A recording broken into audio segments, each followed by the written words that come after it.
Some of you are starting to stitch out all the stitches in your machine and creating the ultimate stitch book.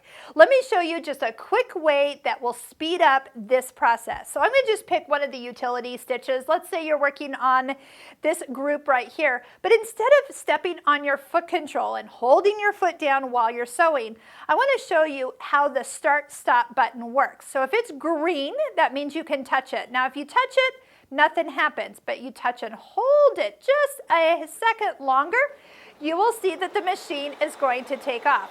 You also have the speed control. So since this is a fast machine, you will find what speed is comfortable for you. So if you want to go fast, perfect. Touch the start-stop button again to stop the machine, and you can use the scissor button to cut the thread.